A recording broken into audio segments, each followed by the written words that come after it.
Warahmatullahi wabarakatuh. Selamat pagi anak-anak. Bagaimana kabar kalian? Ibu harap kabar kalian adalah baik dan sehat selalu.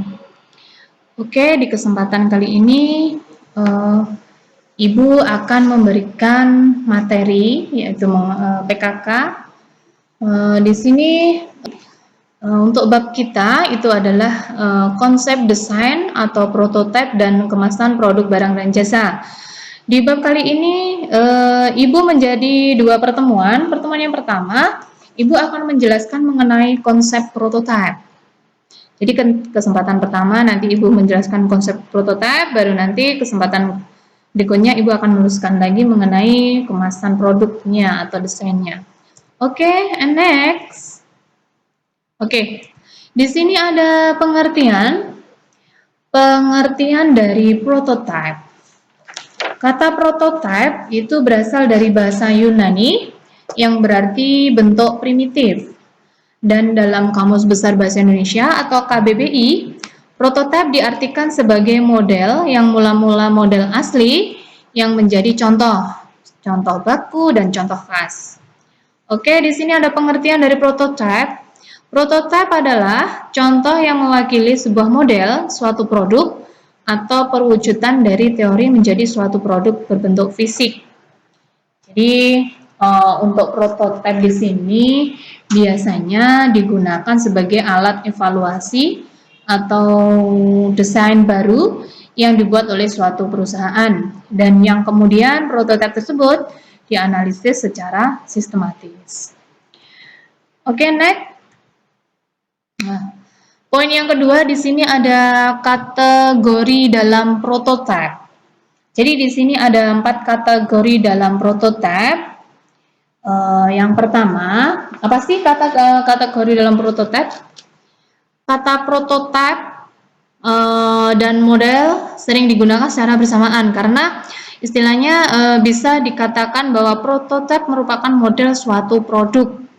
Oleh sebab itu, dengan mengetahui penggolongan prototipe menurut fungsinya akan sangat membantu kita dalam membuat sebuah prototipe sebuah produk. Oke, di sini ada kategori dalam prototipe. Yang pertama, di sini ada prototipe sebagai pembuktian teori. Maksudnya di sini prototipe jenis ini itu berfungsi untuk menguji suatu desain atau teori. Biasanya prototipe jenis ini digunakan di bidang arsitek untuk pengujian mekanis sebuah produk arsitektur. Umumnya, prototipe sebagai pembuktian teori dimaksudkan untuk memberi informasi mengenai kelebihan atau kekurangan desain yang dibuat. Itu prototipe sebagai bukti teori. Dan poin yang kedua, itu ada prototipe bentuk. Apa sih maksudnya prototipe bentuk di sini? Prototipe bentuk itu dibuat dengan maksud untuk memberikan informasi mengenai tampilan sebuah produk. Biasanya prototipe jenis ini dibuat menggunakan tangan atau mesin, sehingga biayanya lebih murah.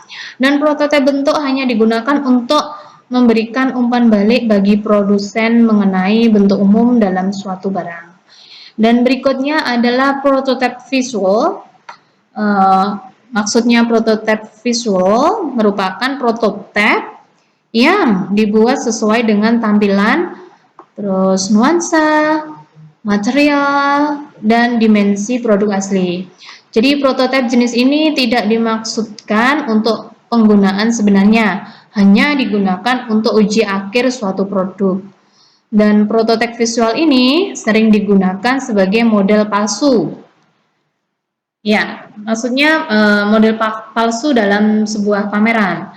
Meskipun demikian, ulasan lengkap tentang produk yang bersangkutan disertakan dalam prototipe visual. Jadi istilahnya meskipun kita kasihkan yang model palsu, tapi tetap disertakan dalam prototipe visualnya gitu. Dan poin yang terakhir ada prototipe fungsional. Prototipe fungsional memiliki komponen yang hampir mirip dengan komponen sebenarnya. Jadi tidak seperti prototipe visual dan prototipe bentuk. Nah, jadi di sini saking miripnya, Komponen dalam prototipe fungsional dapat digunakan untuk menguji suatu produk dalam penggunaan sebenarnya. Yang menjadi perbedaan antara prototipe fungsional dengan produk asli yaitu biaya prototipe fungsional dibuat dengan biaya yang murah dan proses produksinya digunakan dalam membuat prototipe sangat berbeda dengan proses produksi produk asli. Bahan yang digunakan untuk membuat prototipe biasanya lebih murah daripada produk asli. Misalnya gitu. Kalau fungsional itu lebih murah, jadi lebih hemat. Oke, berikutnya. Di sini ada manfaat prototipe. Jadi ada 4 manfaat dari prototipe. Yang pertama, gini. Maksud dari manfaat prototipe di sini, jadi sebuah prototipe itu dibuat pasti memiliki manfaat tertentu bagi perusahaan.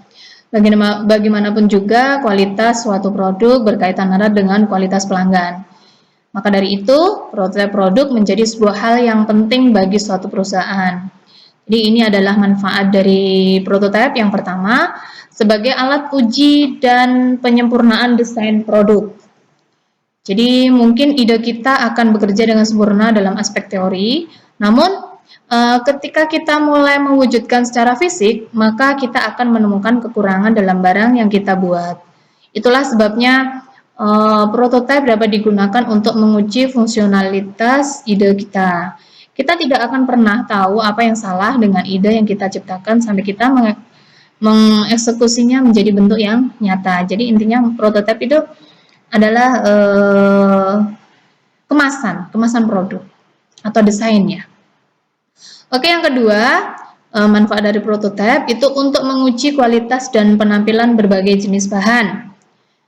Misalnya kita mungkin lebih tertarik menggunakan bahan logam sebagai bahan utama produk kita. Namun, ketika kita mengadakan pengujian dengan prototipe, kita sadar bahwa bahan plastik memiliki kualitas dan tampilan yang lebih baik, serta istilahnya memiliki beban biaya lebih rendah bagi produk yang kita buat. Dengan prototipe, kita akan dapat membuat produk dengan bahan yang lebih efektif dan biaya yang lebih efisien.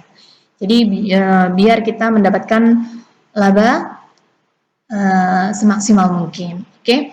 Dan poin yang ketiga atau manfaat yang ketiga itu sebagai alat bantu deskripsi sebuah produk. Jadi manfaat prototipe yang ketiga ini untuk menawarkan sebuah produk, apalagi produk yang baru dan belum dikenal konsumen. Jadi seorang wirausaha membutuhkan alat bantu yang dapat menjelaskan tentang bagaimana kualitas produk baru tersebut. Dengan adanya prototipe, maka seorang wirausaha akan lebih mudah untuk mendeskripsikan produk tersebut. Dan yang manfaat yang terakhir atau yang keempat yaitu dapat membuat orang lain menganggap serius bisnis kita. Jadi gini maksudnya, dengan membuat prototipe, mitra bisnis kita akan menganggap bahwa kita serius dengan bisnis yang kita buat. Jadi begitu pentingnya manfaat dari prototipe. Biar istilahnya untuk produk kita biar terkenal di masyarakat dan membuat orang itu bahwa bisnis kita lebih baik dari bisnis yang pesaing yang lainnya. Oke, berikutnya. Ini poin yang keempat, itu menentukan konsep desain prototipe. Jadi bagaimana sih kita menentukan konsep desain prototipe? Sebelum kegiatan menentukan konsep pembuatan prototipe di sini, prototipe desain produk di sini, kita harus mengetahui metode dalam konsep desain prototipe. Metodenya apa? Nah, di sini adalah metode. Jadi ada 2 metode yang digunakan dalam menentukan konsep desain prototipe. Yang pertama, di sini ada prototipe kertas. Apa sih prototipe kertas? Maksudnya di sini prototipe kertas itu adalah pembuatan prototipe yang dilakukan di atas sebuah kertas. Tujuannya apa?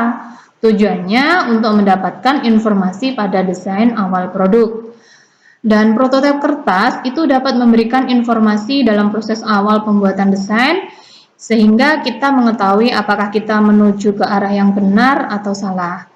Kita dapat menentukan kecocokan konsep desain sebelum melakukan pekerjaan utama dan sebelum tim desain terpaku pada satu produk khusus. Salah satu kelemahan prototipe kertas itu, tapi ada kelemahannya ya. Dalam prototipe kertas itu kelemahannya yaitu sulit untuk diterapkan dalam dunia nyata. Tetapi dapat dimaklumi karena prototipe kertas hanya digunakan pada awal-awal pembuatan desain produk.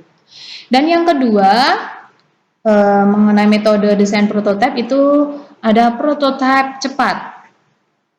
Prototipe cepat itu bisa disebut juga prototipe rapid prototyping. Rapid prototyping ya.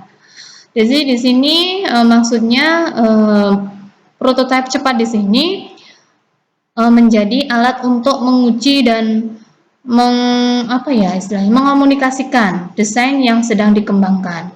Pada dasarnya istilahnya prototipe merupakan model produk yang terus mengalami pengembangan. Oleh sebab itu, semakin sesuai suatu prototipe dengan produk akhir, maka semakin efektif pengujian dalam suatu prototipe.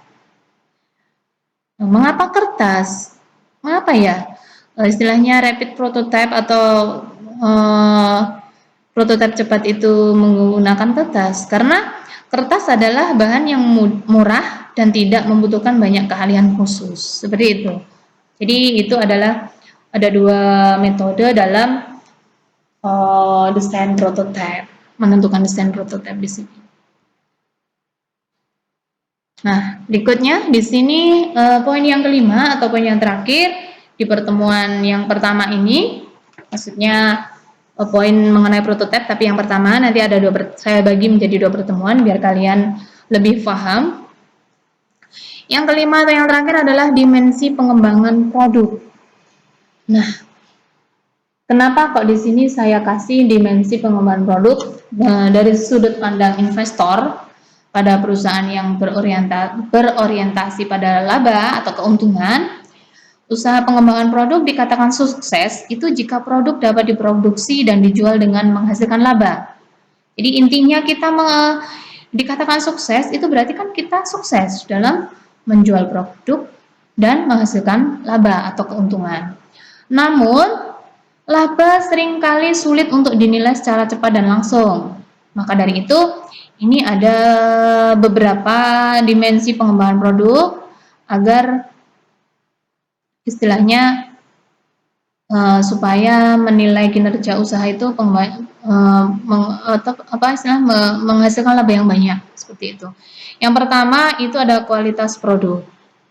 Loh, kenapa kok kualitas produk? Gini, seberapa baik produk yang dihasilkan dari upaya pengembangan dan dapat memuaskan kebutuhan pelanggan. Jadi kualitas produk itu harus baik. Jadi kualitas produk harus baik dan akhirnya kualitas produk akan mempengaruhi pangsa pasar dan menentukan harga yang ingin dibayar oleh pelanggan. Dan yang kedua mengenai biaya produk. Biaya produk itu adalah biaya untuk modal peralatan dan alat bantu serta biaya produksi setiap unit disebut biaya manufaktur dari produk. Biaya produk menentukan berapa besar laba yang dihasilkan oleh perusahaan pada volume penjualan dan harga penjualan tertentu. Dan yang ketiga itu ada waktu pengembangan produk. Waktu pengembangan produk akan menentukan kemampuan perusahaan dalam berkompetisi, menunjukkan daya tanggapnya perusahaan terhadap perubahan teknologi dan akhirnya akan menentukan kecepatan perusahaan untuk menerima pengembalian ekonomis dari usaha yang dilakukan tim pengembangan. Dan yang poin yang ketiga ada biaya pengembangan. Nah, biaya pengembangan biasanya merupakan salah satu komponen penting dari investasi yang dibutuhkan untuk mencapai profit atau keuntungan. Dan yang kelima itu ada kapabilitas pengembangan. Maksudnya kapabilitas pengembangan itu adalah aset yang dapat digunakan oleh perusahaan dan untuk mengembangkan produk dengan lebih efektif dan ekonomis di masa yang akan datang. Oke, ini adalah 5 dimensi dalam perancangan dan pembuatan suatu produk, baik yang baru atau yang sudah ada merupakan bagian yang sangat besar dari semua kegiatan teknik yang telah ada. Jadi kegiatan ini didapat dari persepsi tentang kebutuhan manusia, kemudian disusul oleh pencipta suatu konsep produk, kemudian perancangan produk, kemudian pengembangan dan penyempurnaan produk, dan diakhiri dengan pembuatan dan pendistribusian produk tersebut. Jadi untuk mengembangkan suatu produk itu harus melalui proses. Nah, proses itu apa? Proses itu adalah urutan langkah-langkah pengubahan sekumpulan input menjadi sekumpulan output. Jadi proses pengembangan produk itu adalah langkah atau kegiatan ketika suatu perusahaan berusaha untuk menyusun, merancang, dan mengkomersialkan suatu produk atau mengenalkan suatu produk biar produk itu adalah istilahnya produk itu adalah laku dan dikenal oleh masyarakat luar sana. Oke, sekian materi dari saya mengenai yang pertama mengenai konsep prototipe. Nanti untuk pertemuan berikutnya Ibu akan menjelaskan tentang prototipe lagi, tapi mengenai cara penyajian atau menyajikan desain prototipe kemasan produk. Oke, saya harap kalian memahami materi Ibu. Tolong di like, comment, and subscribe untuk pengganti kalian bahwa hadir di pertemuan Ibu kali ini. Oke, cukup sekian dari saya. Terima kasih atas perhatiannya. Assalamualaikum warahmatullahi wabarakatuh.